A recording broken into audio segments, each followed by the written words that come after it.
Have you ever thought that working out was right-wing? Last year there was a whole public discourse, if that's the word for such a thing, about weightlifters being right-wing fascists.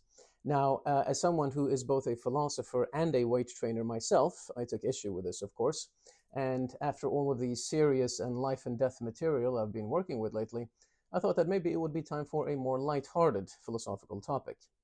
Now, on the face of it, the idea that lifting weights is right-wing is a comical assertion, but if we look a bit at the philosophy of weight training, we can see that while it's not exactly right-wing, there are in fact some reasonably conservative principles that can be found in the gym.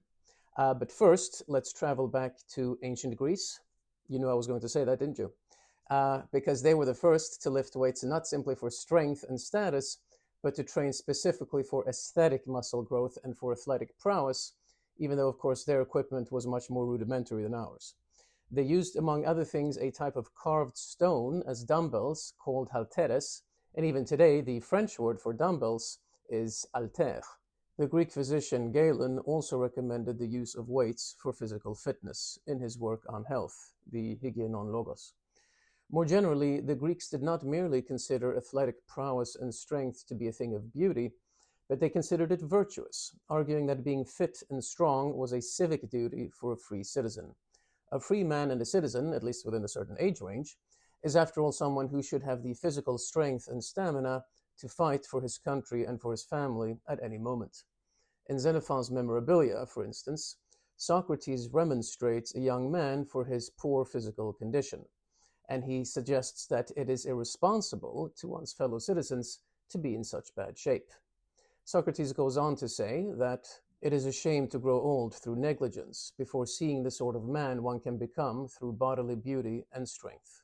Much later, the Greek sophist Philostratus, in the beginning of his Gymnastikos, says that athletic training is a form of wisdom. But to stick to the Greek point about virtue, and this is a philosophy channel after all, lifting weights is not about beating another competitor or another team, but it's only about beating yourself. That is, it's about beating your own decadence, your own sloth, and your own laziness, and it's about raising your own threshold of tolerable pain. It is therefore about being a better and more virtuous person than you were before. In that sense, weight training shouldn't really be called bodybuilding, but rather soul building, while the building of the body is simply an added bonus. Similarly, weight training is a solitary sport. On a more personal note, my mother once told me a long time ago that since I was always an introverted and solitary person, even as a little child, she was not surprised that natural bodybuilding and weight training became my sport, because it is solitary and philosophical. And I realized that she was right. With weights, if something goes wrong, and if you're injured or you don't reach your goal in time, it's your own fault. You cannot blame a teammate or anyone else, but rather you're forced to take responsibility for your own shortcomings.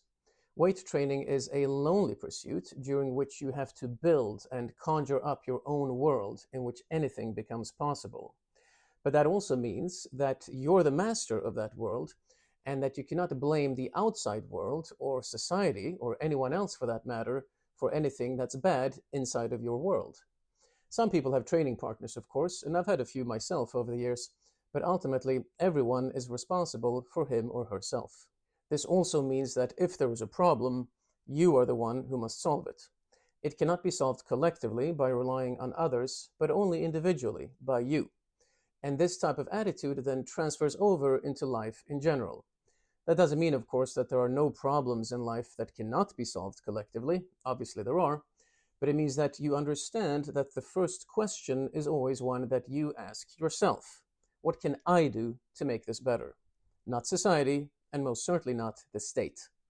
Now, these things are in fact what we would often associate with a more conservative type of outlook today.